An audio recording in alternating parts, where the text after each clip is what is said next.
Hi everyone, I'm Jane with Embrace the Grape and this is Thirsty Thursday. So let's talk about sangria today. I spent a lot of years making sangria that was just really bad.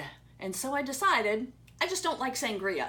All because I never figured out how to make it right. And then I got some schooling from someone who really knows how to make sangria, and I have finally figured it out. So I want to share it with you guys because when it's done right, sangria is the most refreshing, delicious summer drink you can possibly imagine. So let's get started. First, we're going to start with some fruit, and we're going to put it in a pitcher, and then we're going to douse it with some booze and let it sit for a little bit.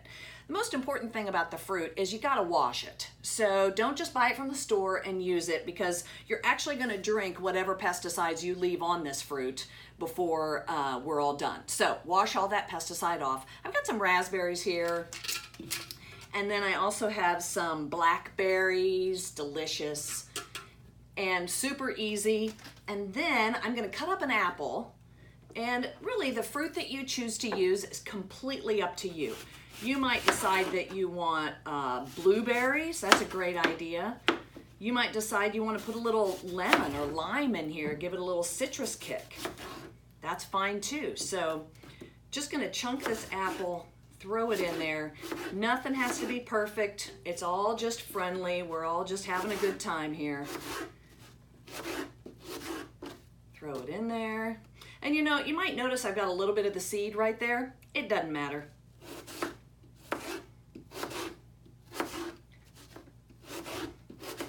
So what I love about sangria is once you get a batch started, it's almost like that Amish friendship bread. You get a batch started and then you save a little starter for next time. And you can make sangria all summer long, really just starting with the one batch. Okay, I'm gonna throw some orange in here.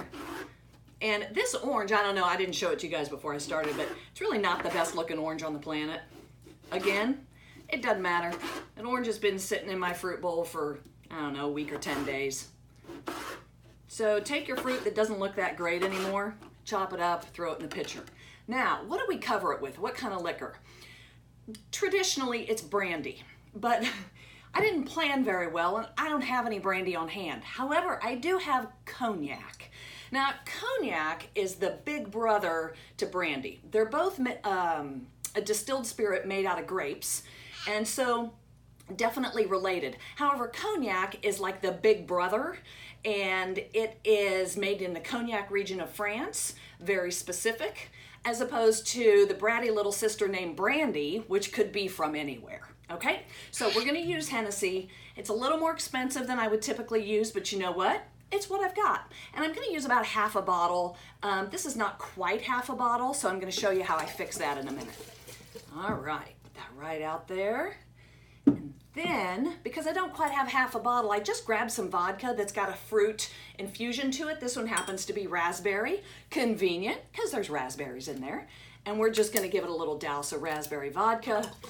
Oh yeah, that makes about half a bottle. Now, those of you who are good sangria makers might be saying, good Lord, how much sangria is she making? Well, it's gonna be about 6 bottles of wine worth, so half a case. It's a good batch of sangria. I'm gonna mix this up.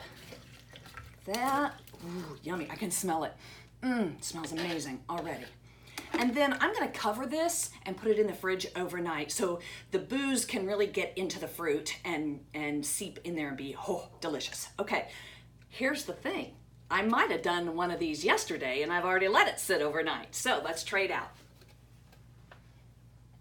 So here is my boozy fruit that sat overnight. Ooh, look at that, the color. It's got the same stuff in it, the same berries, the apples, the oranges. Okay, now we're gonna need, hang on everyone. We're gonna need a big bucket because this is gonna be a lot of sangria. So what I'm gonna do is just start by, can you see me still? I'm gonna start by just pouring that in there, and then we'll put it aside. And Then now, you guys know that Embrace the Grape is a beverage catering company, and so we have lots of just leftover miscellaneous wines. And so I have roughly 6 bottles of wine in front of you, but they're all kind of half used. So I'm just gonna start opening them.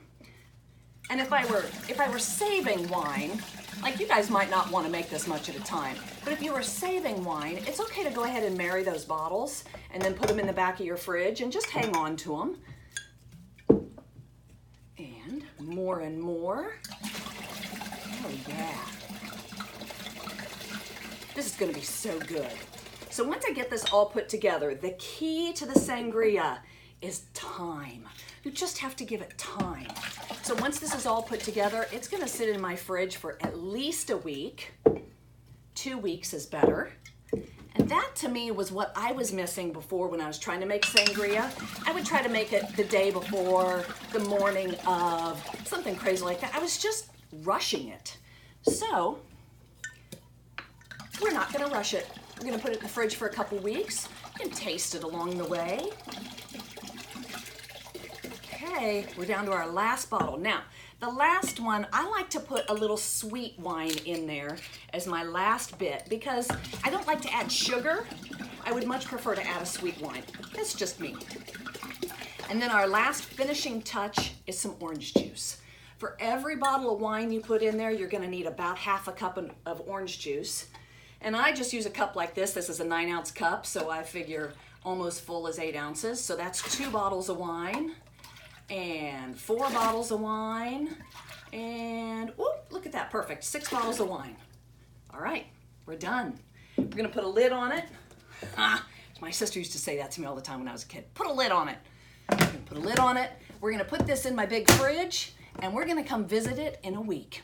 So you guys, that's the secret to sangria. Time and good fruit and a little booze. With that, I'm Jane, this is Thirsty Thursday, and remember, we bring the drinks.